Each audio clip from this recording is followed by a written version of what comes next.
Good evening, everybody. My name is Chikire. Welcome to today's webinar. So today, the topic for today is going to be building a successful career in the blockchain industry. And we have a blockchain engineer from Nestcoin, who is Nonse Ifebhor. So please let's welcome him to grace this event. Thank you. Right, go ahead now, right? Yes, you can. Right, so hi everyone, welcome to today's event. My name is Nonse Ifebhor, as I've already been introduced, and I'm currently a blockchain engineer at Nestcoin. So my journey in the blockchain space, which is now currently being known as Web3 space, it has had its ups and downs, right? But I think I started like 2 years, let's say 2, 3 years ago, and um did some programs like the one you are doing now to block games. And currently I'm a blockchain engineer, but before that I was also a Web2 developer, right? Before becoming a Web2 developer. And also I also work on some other projects too apart from Nestcoin. I've worked at LaserPay, and currently also work at Credit Coin.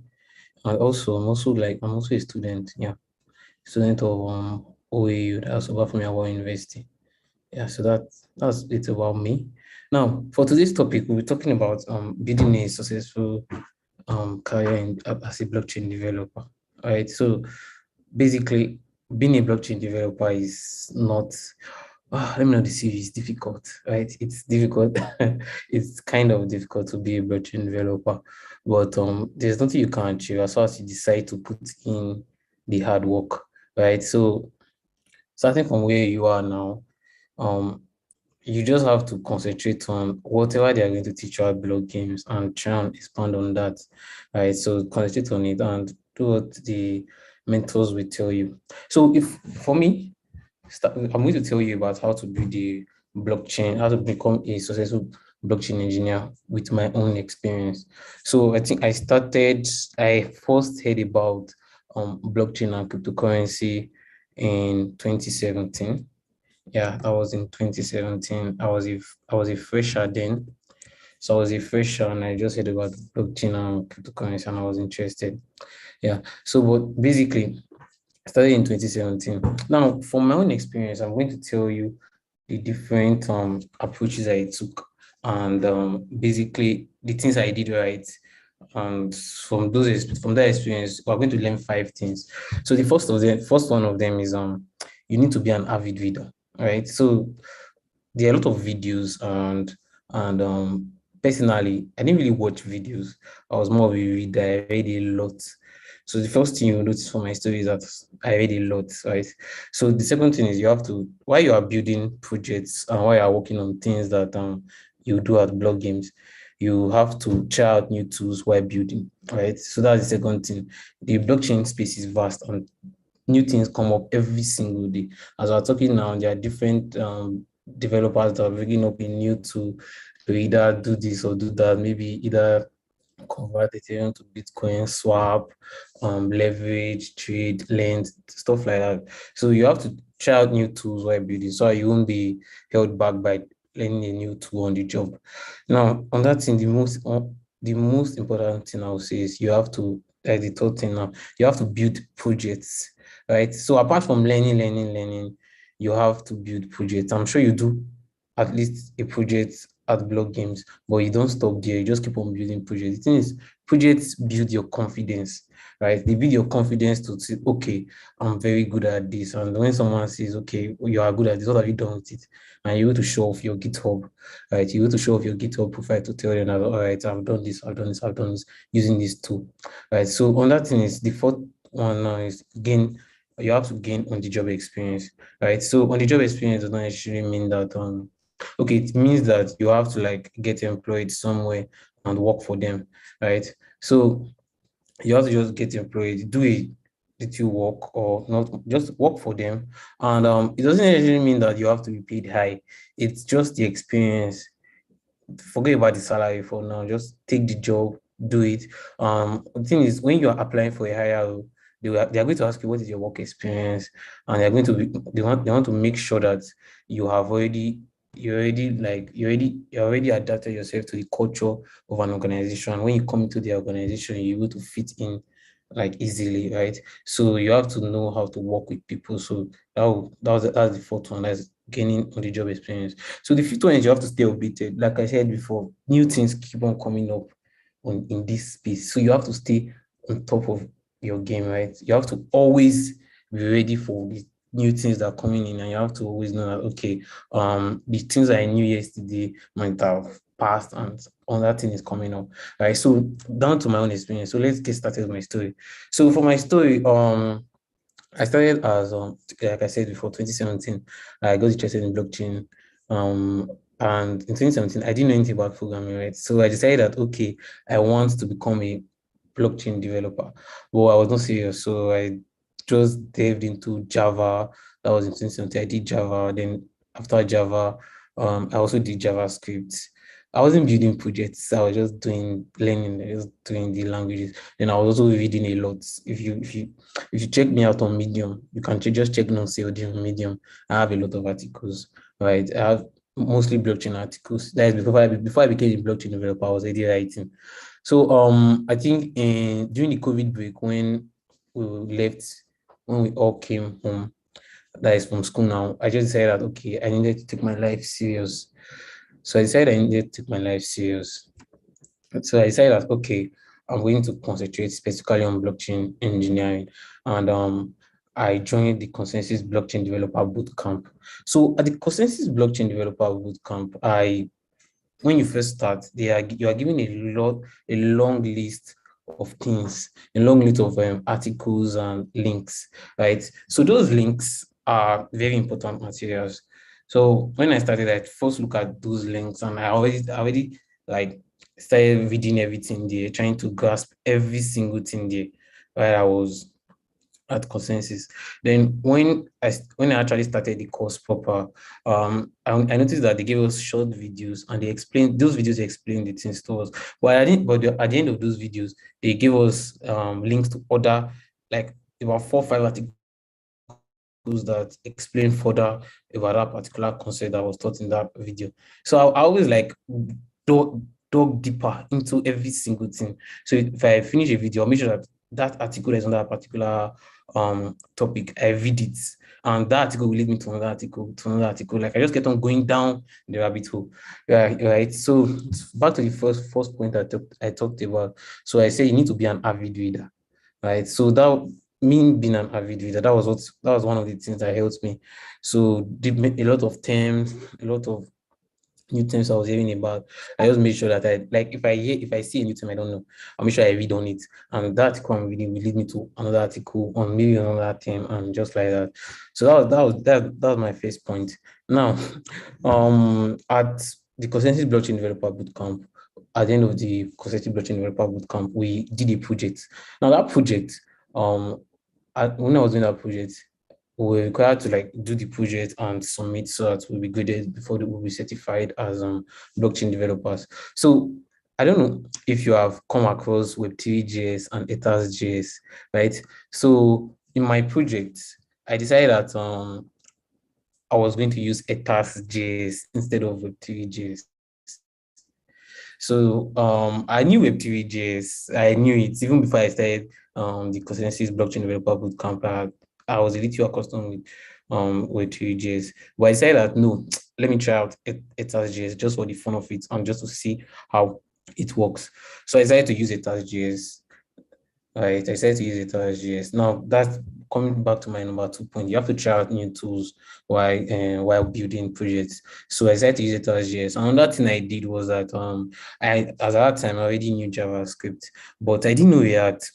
Let's just say before we started that program, I'd be taking a React course. But in the when I wanted to do my project, I knew I didn't know React a lot, but I decided, all right, I know I don't know React, but I'm going to use React to build my project, right? So that was what happened. I used Data.js, used React.js, and although I didn't know React.js, and that built my confidence, right? It built my confidence on about JS and also about React. So currently now, I can say I'm good with React, and JS is a breeze, right? So while you are building, you have to like try out new tools, because there are a lot of tools that are in blockchain space and you don't want to be held back by anyone. So because I tried out new tools, currently, if someone brings a project to me and I don't mind, you can decide to use Web3.js, you can decide to use JS. I don't mind.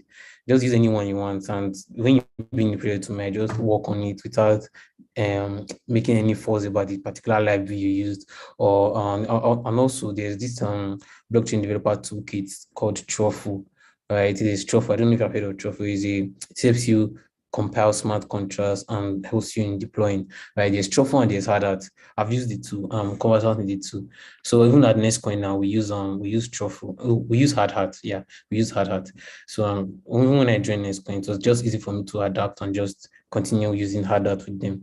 Right, so that's number two. Now for number three, you have to, yeah, like I said before, you have to build projects. So when I left Consensus and I got my certification with my project, I did an It Global. It Global is a hackathon that is worldwide, right? It's mostly based. They organize hackathons for anyone. There are virtual hackathons. They organize hackathons so that, for anyone in the world, so you can just build projects. And there have been a lot of there are currently now there are big projects like there is this DEX aggregator global. That was one of the big DEX aggregators now, right? So at East Global, I built a project that allowed me to communicate with Uniswap, right? So I was able to learn about Uniswap and use Uniswap to do a kind of payment gateway, right? That was what I built at It Global. Now, after building that project, during my interview for Nestcoin, they asked me what I've worked on, and I mentioned that project, right? So now the funny part is that when I joined Nestcoin, what we're doing, right? We we are now working on the Binance Smart Chain, which is BSC, the official blockchain of one of the blockchains of the Binance organization, right? So we're working on Binance Smart Chain now using PancakeSwap. Now, PancakeSwap is a copy of Uniswap, and in my project, I worked with Uniswap. So it's just like me doing what I've already done before at Nestcoin. So when I joined Nestcoin, it was very easy for me to just join the team because I already knew what they were working on, and I had the knowledge of, okay, this is how DEX works, that is Uniswap. Now, this is how Uniswap works, and this is how liquidity works, this is how a swap works, things like that, right? So I already had that knowledge just because of my project. So and I'm sure that was one of the things that allowed Nestcoin to take me in as a blockchain developer. So that was my third point. You have to build projects. Just keep on building projects, no matter how hard it seems. Just build a lot of projects, and your projects will open gateways. They will open gates for you. Now, to my fourth experience, you have to gain on the job experience. Now, when I left Consensus Blockchain Developer Bootcamp, I was just let's just say I was zooming about, right? So an organization that sponsored me, that gave me a scholarship to join the Consensus Blockchain Developer Bootcamp, because I think the price was $1,000 then. I don't know what it is now. So the organization approached me, and they told me that they wanted to take me in as just a developer. Now the pay was not high, right? But it gave me the experience I needed, right? Because I know I didn't spend time there. And when I was interviewing for Nestcoin, they said if I was working on it, and I said yes. Right. I knew I was not doing much there. I said yes. So they knew that, okay, this guy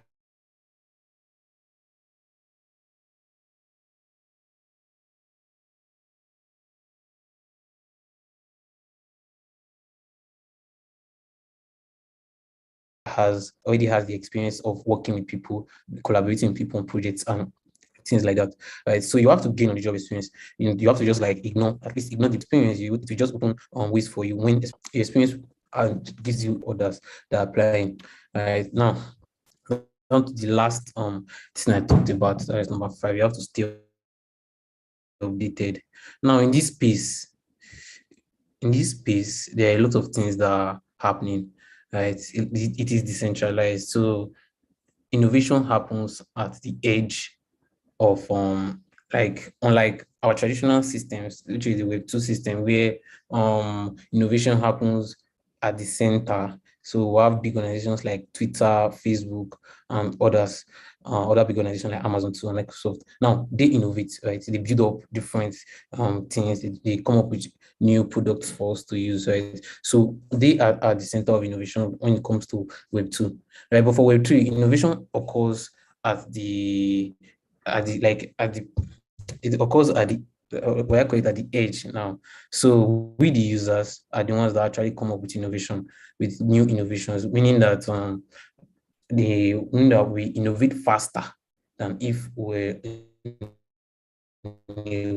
to environment. New to environment, a few organizations which are decentralized organizations are the one that are coming up with new innovations. But since innovation occurs at the edge of this new Web3 environment, it means that a lot of people are working on different products independent of each other and at the same time, meaning that there are lots of things that come up every single day. Now you have to stay updated, right? You have to like be sure that when a new tool comes out or when a new AMM, that when I say AMM is a DEX, let's just say call it a DEX. When a new DEX comes out that uses a different mechanism instead of the normal Uniswap V2 mechanism, when new DEX comes out that uses a different mechanism, different from Uniswap, you are updated and you know how that system works, right? So for you to stay updated,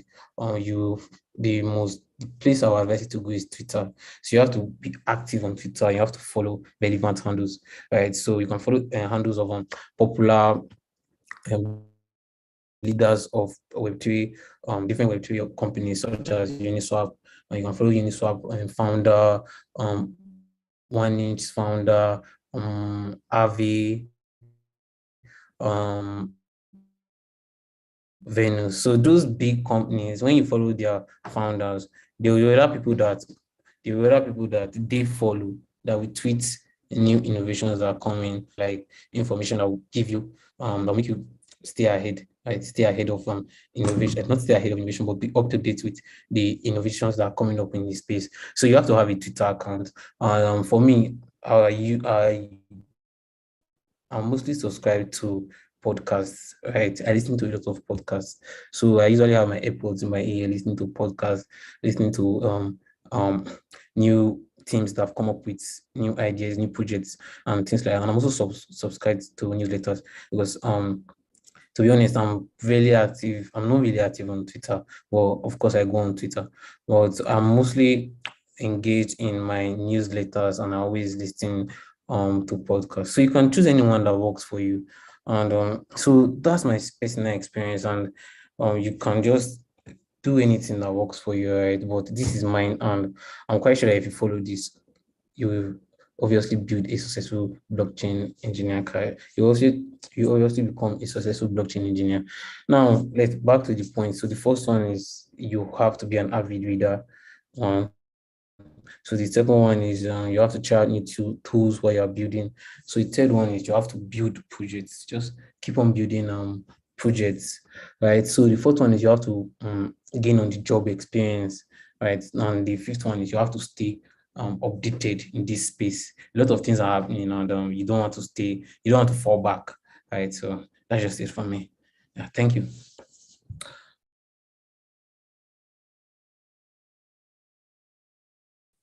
Thank you so much. So we have some questions for you from the YouTube live chat. Okay. So are you ready for the questions? Yeah, sure. Okay. So the first one says, what is the salary range of a blockchain developer? I would say that's subjective. It depends on the organization you're working with, but expect, and it also depends on your experience, right? But nothing less than $1,000 a month is good enough for a beginner. Yeah. for a beginner that knows what he's doing. Yeah.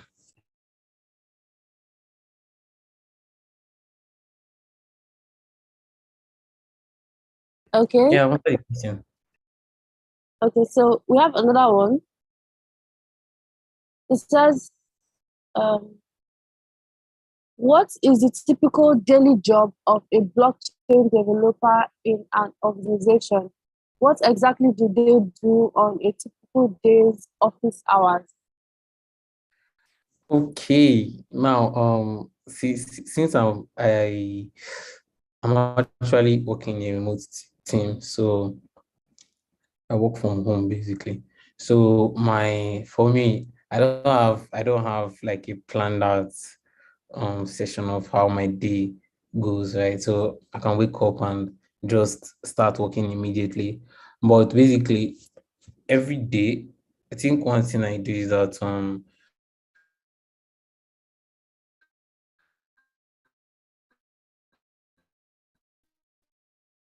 I have to like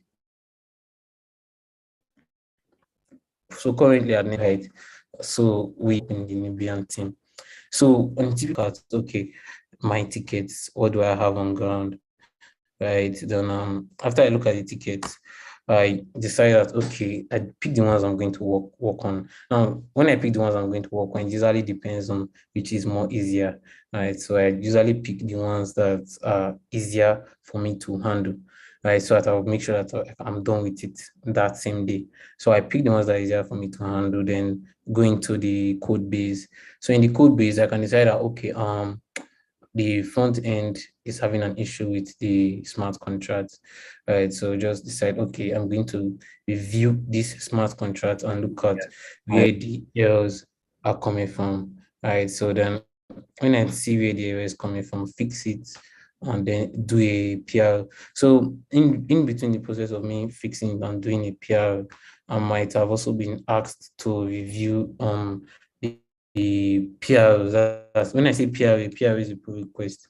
So is a pull request. That is when someone pushes code and is requesting that his code be merged to the main code that everybody is working on. So that is a pull request. So I might be asked to review the code of other people. That is when I'm working. And of course, we usually have at the beginning of the day, we have meetings, stand-up meetings. So the stand-up meeting talks about what has happened, what you did yesterday. So you report what you did yesterday today. Sure you get. So our stand-up meetings usually occur early, and we do after doing them, you now do what you are expected to do. Now, since I'm working from home, I can decide. I can actually decide to work at any time. So even after the stand-up meetings, I can decide to go to work immediately, or I can decide to work in the afternoon. I just have to do it's just that at the end of the day, during the next day stand-up, I have to tell them that okay, I've been able to achieve this, and this. Yeah, so that's just it for me. Okay, thank you so much. So the next question is, do you usually tweet about blockchain?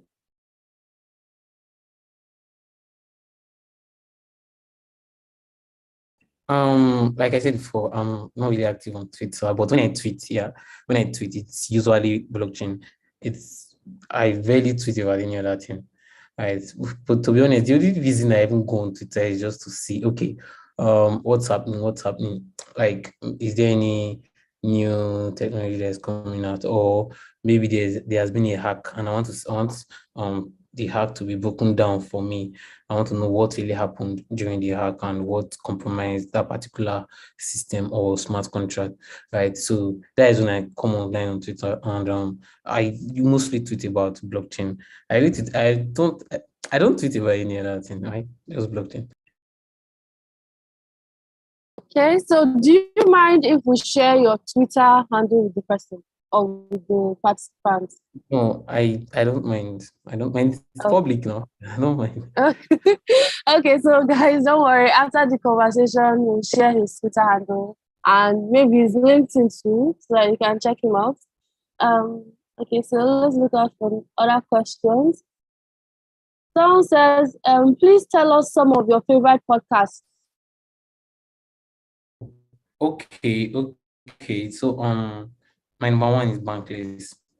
Bankless. So Bankless podcast is to be honest, I think I'm an Ethereum max. I love Ethereum other than I love Ethereum over other cryptocurrencies such as Bitcoin, right?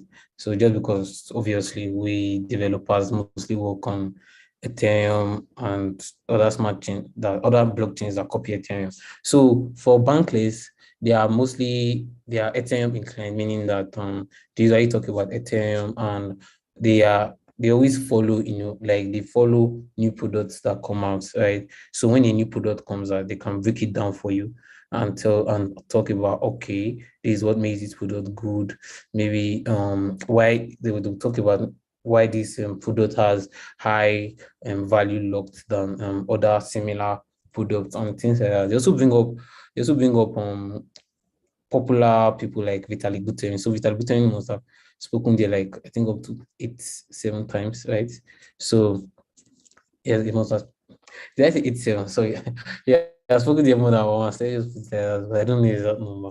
Right. He has spoken there more than once, and I've listened to him and I've learned quite a lot. Also, I listen to daily, I listen to the Daily Gui.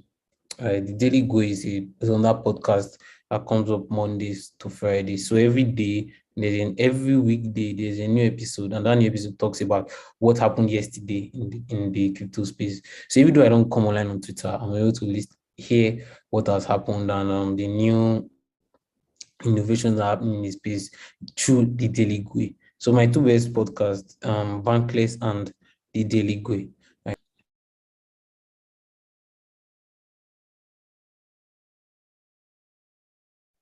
You know. Sorry, network issues. Thank you so much. Okay. Maybe after the call, I'll get that in a written version, just in case, so that person can get the exact spelling. Okay. So we have another question for you.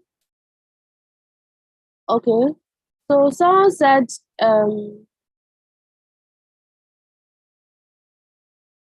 you said you picked interest in blockchain and crypto when you were a fresher. What was your course of study at that time? Computer science. Like person was trying to know what was your course of study when you picked interest in blockchain and crypto.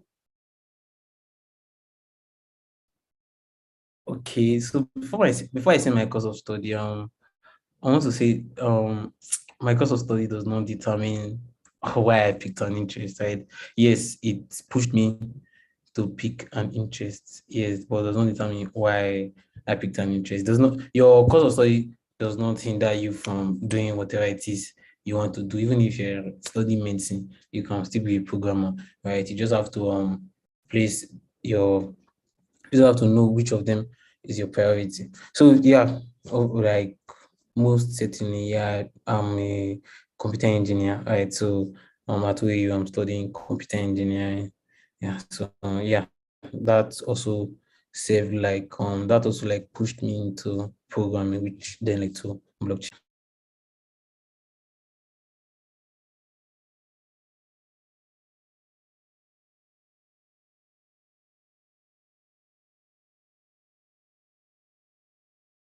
Okay, sorry, network issue. So we have another question. It says, if you are learning, let's assume now that you started your blockchain. You said you started in 2017. So someone wants to know if one was learning to be a blockchain developer in 2022, how would he go about it? Like languages to learn, steps to take. Do you think anything would change in the person's journey? I don't think there's going to be any change. It's going to be almost the same, right? So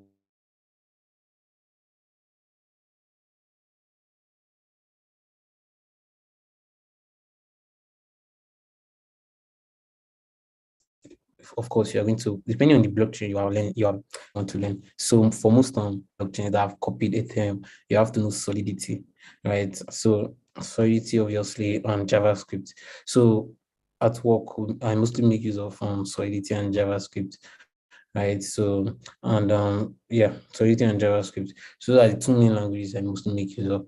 And as for the part of learning to become a blockchain engineer, right? The part hasn't changed. It's still the same thing, right? So you have to obviously know your languages, then build projects with your language, gain working experience, and also just explore the space, right? So that's it. It's still the same. And also in 20, like for 2022 now, I think I might also add that I will say like it's just the same thing. You have to just stay updated, right? So you have to know that there are different type of tokens that are coming out, and like let's just say you have to just stay updated to know that NFTs are booming, right? And there are different types of NFT contracts that are available, such as ERC 721, ERC 1155, ERC 721A, and things like that, right? So you have to also look into popular Web3 organizations and know how they work, right? At least at a high level, you should know how you should know how, obviously, you must know how Uniswap V2 works, right? Then you can decide to know how Uniswap V3 works. Then you can, at a high level now, not necessarily going to the code and looking at how the code is structured, right? So while you are learning, you have to like know how different protocols work at a high level and the fundamental terms that each of these new protocol has introduced into the Web3 space, right? So Okay, thank you so much. So we have more questions. Okay. It says, how do we stay updated in the space, as in blockchain space? Okay. yeah, I think I talked about that. So Twitter, number one place is Twitter. Get a Twitter handle, follow on the people you know first. So one person you have to follow is Yele. Yeah, Yele by the Nonse. Follow him. Then follow other people that you know are deep to the space. So you can follow, like I said, you can follow the owner of not the owner, the founder of Uniswap, right? You can follow the founder of Uniswap, Hayden Adams. You just check for Uniswap. You can follow the founder of Uniswap. You should also follow. I think on that thing you should actually follow when you go on Twitter is the handles of those projects, right? Follow the handles of those projects, and when you just start with following the handles of those projects, and when you follow the handles of those projects, you will see more people that are in that space that you need to follow, right? So start to follow Uniswap's handle, Aave, and link, chain link, like, voting this, yeah, Gitcoin and other protocols like that. Follow their handles and you see the people that are behind them, and you from there you'll be seeing necessary tweets on your feed that talk about things that are currently happening in the space, new innovations that are coming out, and change protocol changes that are being made. Right? Yes. So that, Okay. Thank you so much.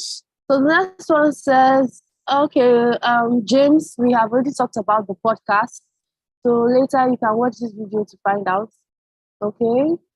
Don't worry, we'll share his Twitter handle too for those that are asking.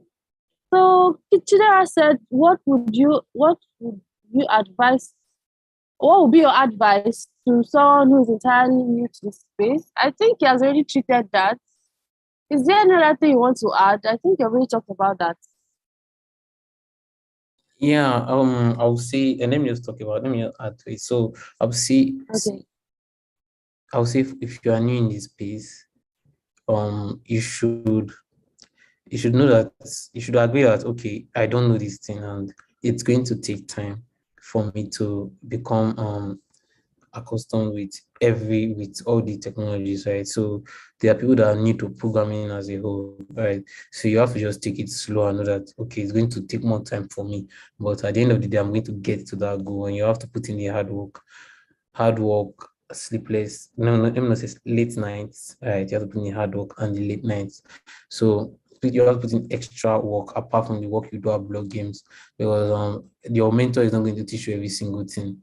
You yourself, you have to go out there, look for tutorials, search for videos, and also communicate with. And if you have any if you happen to meet have a stumbling block, right? Communicate, reach out. There are a lot of people that are ready to help, right? Especially on your blog games chat, right? There should be lots of people that are ready to help you out. So don't hesitate. Just reach out and you don't know what the person that might be at the other end that is waiting to help you out. Yeah. Okay, thank you so much. So the next question is, as a blockchain developer, what are the challenges you face that might come as hindrance to your job description?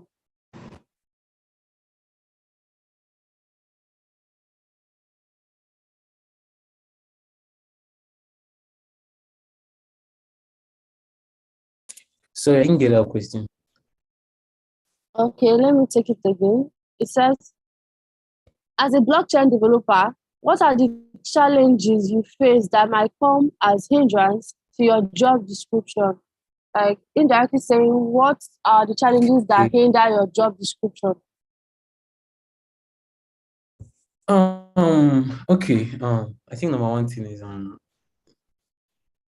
the tools that are currently available are, let me just say, they are new, right? So sometimes you might not see enough, there might not be enough documentation on ground.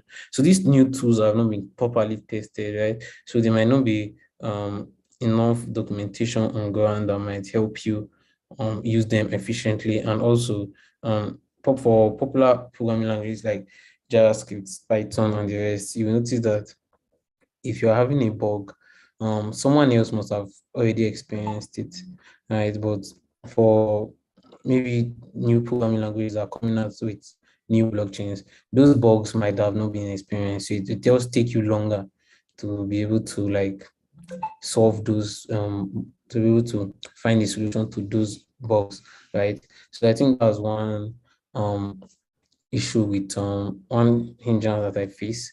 So, but apart from that, I don't think there's any other major hindrance I do face with my job. Yeah. Okay, thank you so much. So the next one says, okay, so it's still asking, says for an entire newbie, what is the best route to be? Okay, let me read it again. For an entire newbie, what's the best route to becoming a blockchain developer? Yeah, I already talked about this. I just read it. Do you have any other thing you want to say about Yeah. Let me just repeat it. So, for a blockchain developer, for to be like a smart contract developer, right? So when you're a smart contract developer, you should also be able to build interfaces. So when I say interfaces now, so when you search on Google, the different texts and the arrangements you see, the text and images you see, that's what makes up an interface.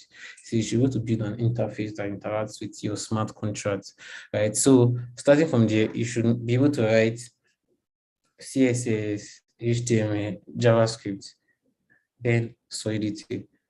Now I'm talking about a blockchain developer that is going to build on blockchains like Ethereum and Binance matching, right? So you start from CSS, going to HTML, JavaScript, then Solidity. But if you decide that, okay, I do not want to focus on building interfaces, you can just decide to just become a smart contract developer and be very good at that. Only that it's going to be, I think it's going to be very difficult for you to find gigs that are purely smart contract focused, right? But surely I've seen job descriptions that just say smart contract developer, right? So if you want to just do that, you can just decide to focus only on Solidity and be very, very, very good at Solidity. So when I mean very good, you should know how to do things like gas optimization. You should know the popular hacks that have occurred and how to prevent them and things like that. Right. So that's it.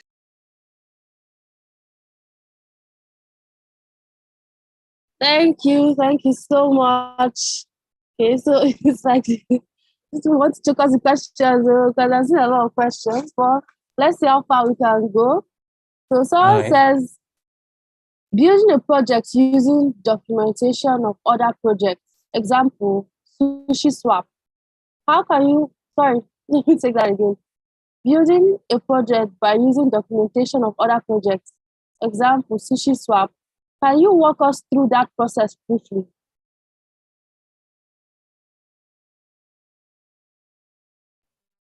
All right, so it depends on the project, the type of project you want to build, right?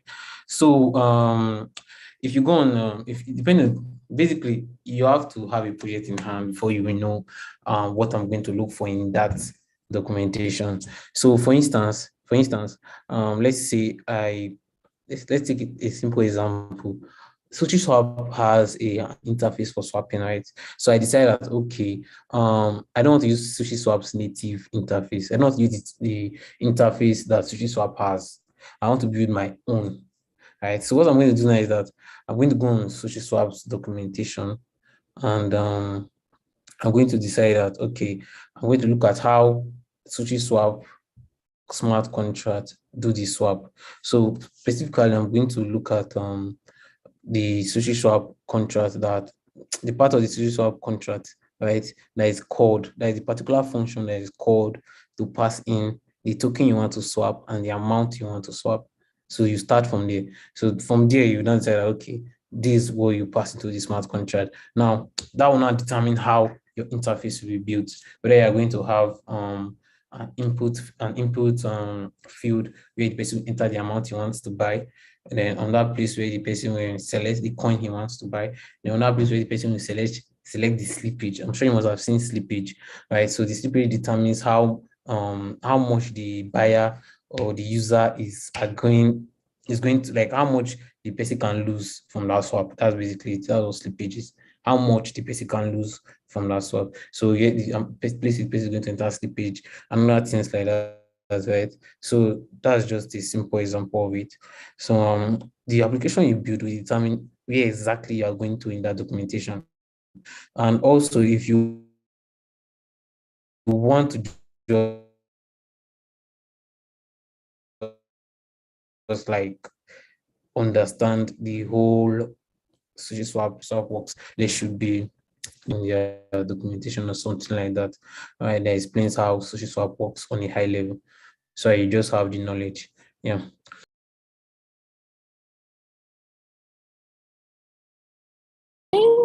I hope that was clear for who asked. Okay, Oluwafemi. I hope that was clear. Okay, so it says, another one says, how do you learn new technologies?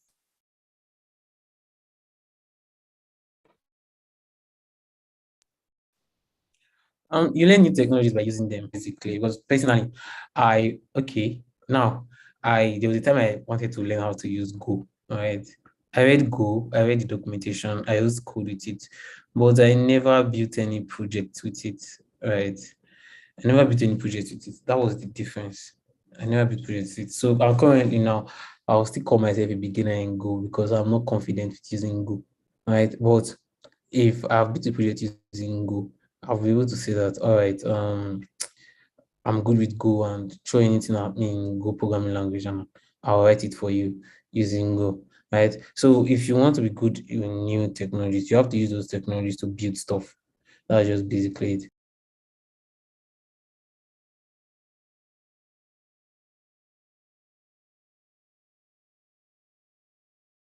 Okay, thank you so much.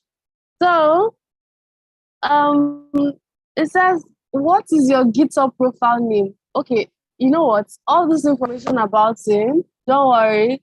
After this event, I'll make sure I get all of them for you. Okay, it says, another one says, how many hours do you spend reading weekly? Rough estimate. All right, so let me make a confession. Lately, I've not really been reading, right? Because I've mostly been writing code, just trying to churn out new features in different projects that I work on.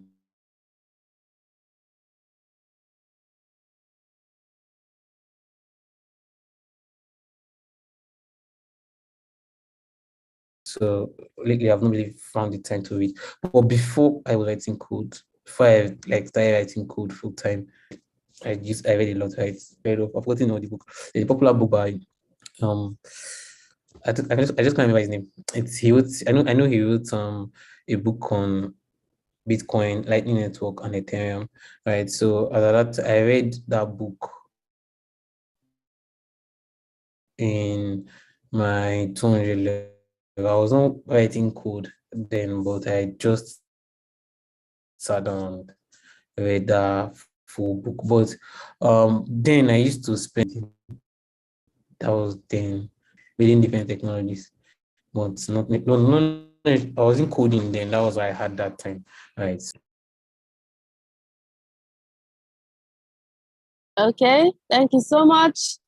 So, someone still wants to clarify on the podcast. Don't worry, we'll share the names after the event. Okay, so another one says, which contracts have wowed you? Mhm. Oh wow, wow, wow. I would say the main contract I've looked at that has wowed me that I remember because I know I've seen different smart contracts that have wowed me before. I think it was just the Uniswap's contract. I noticed the way they handled calculations, and they are in maths and in maths, right? When you are doing calculations, you'll just notice that something like something like okay, something like doing estimation, right? Let's just say something as simple as estimations. You know, when you divide in mathematics, you you are essentially reducing the estimation of that expression, right? So if you divide if you have something like 4/5, you leave it as 4/5, it maintains the number of decimal points that it's supposed to have. But it now reduces if you divide it and express it as a decimal, it now reduces the number of decimal points it's supposed to have, right? Now, if you now decide that okay, I'm going to keep the numerator, I'm going to keep the denominator and just keep on doing my calculations, and at the end of the day, just churn out the result. That will help you keep your estimations. Right now, I noticed that in Uniswap smart contract that they didn't just divide directly. What they do is that they'll first, no matter how long the calculation is, they'll just multiply all the numerators. Right now, if you look at the particular equation, if you look at the particular equation, if you look at the way they implemented it, they look different. But if you can just break it down, you notice what they did. So they just multiply all the numerators, multiply all the denominators, and then divide at the end of the day, right? So that maintains and helps you reduce estimation errors. So something as simple as that. Then there's this popular contract that we use. I don't know, it's a math contract. I think it's I've forgotten the name of the contract, but it helps us to do rounding up. Right, it helps us to do rounding up. I was quite fascinated with the way they rounded up their data. I'm trying to remember the name of the contract. I just can't remember it right now. Yeah. So that's just it.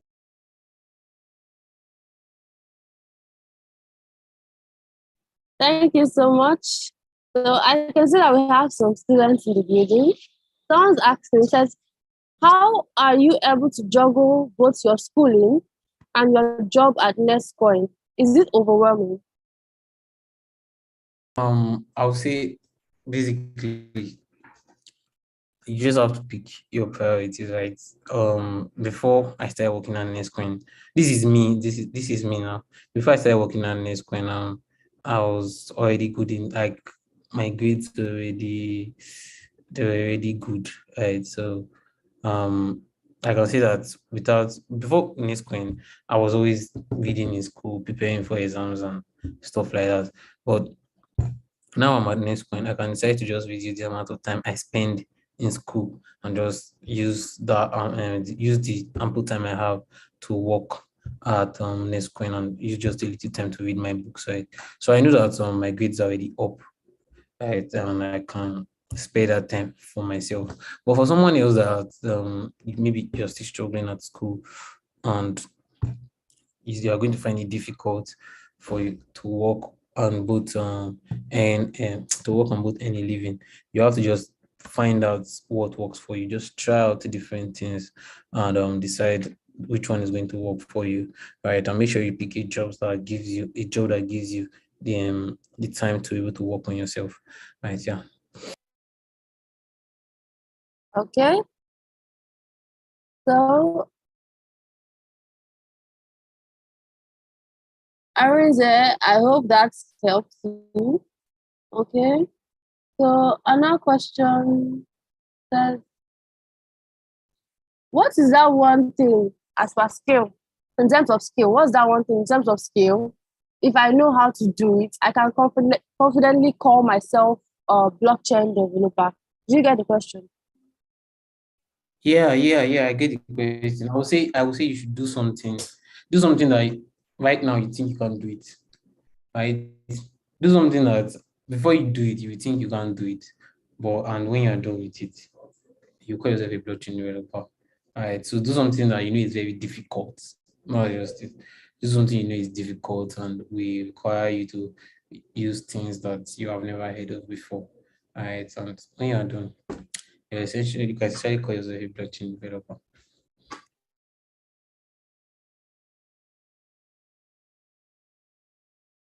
Thank you. So we have one more question and we'll call it a night. Okay.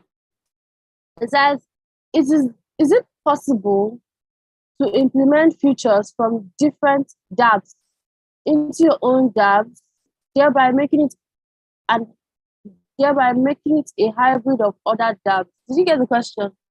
Yeah, Or I should I got take it it. again? Okay. Perfect. So yeah, you can do it. Basically, that's what DeFi is all about. So DeFi is all about composability, right?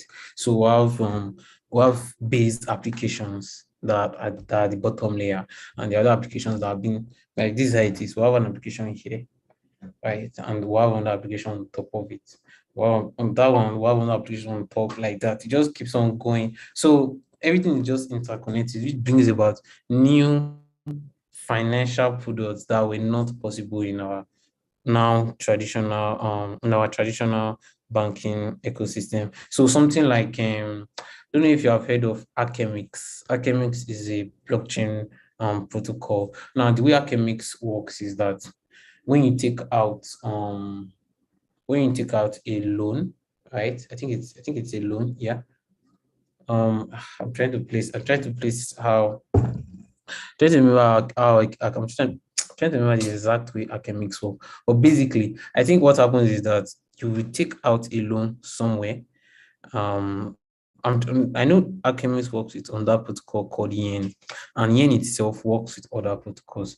So basically, I think what happens is Yen is a protocol that you go and put your tokens, and your tokens are able to help you yield interest. Right now, Yen on its own does not have a product. Let me just say they don't have a product. So what they do is that Yen Finance on its own, what they do is that they are able to use different strategies to be able to give you interest. What happens is that Yen looks for other protocols that are having liquidity farms, right? That are having liquidity, that have liquidity pools.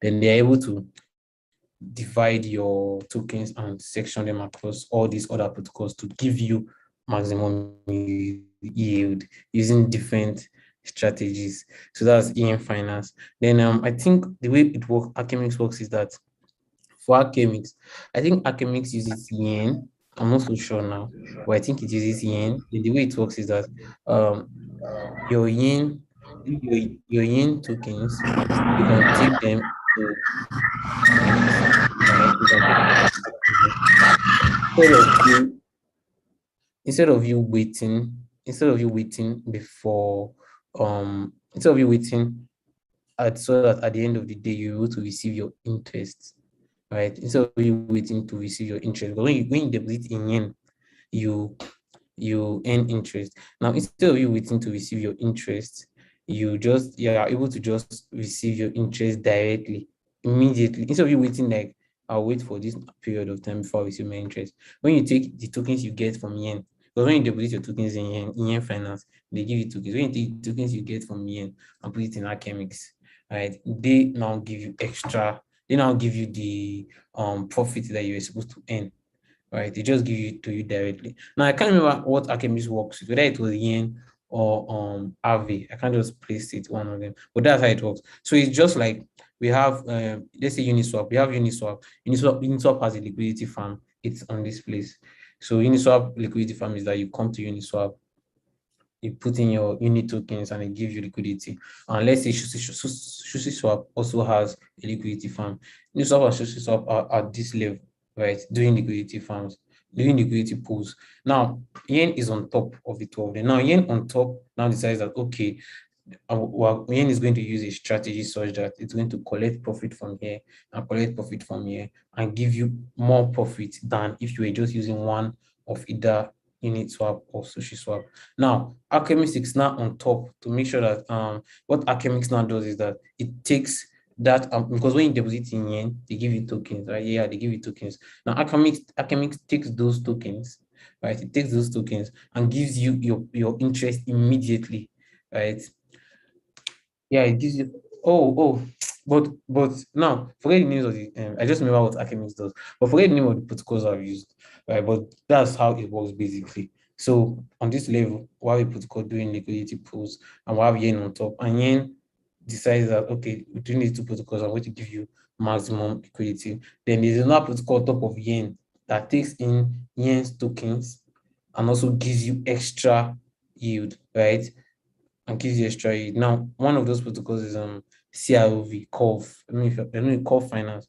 COV Finance, they take in yen tokens and they give you extra yield. Alchemist does something completely different, right? But on its own, it also uses different DeFi protocols to be able to give you their own financial products. So that's just how it works. It's all about composability. So with that, as the particular property that DeFi brings along is composability, right? Composability, which we can't find in the our current traditional financial system. Right, yeah, so that's just it.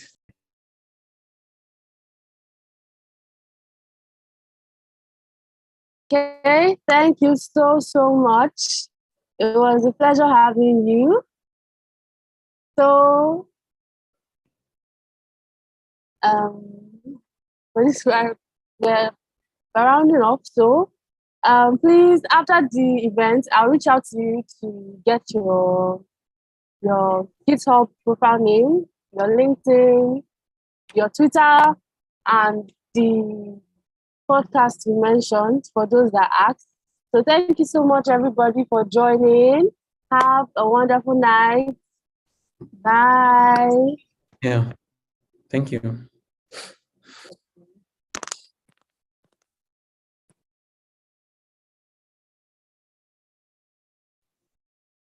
Yeah, thanks for joining.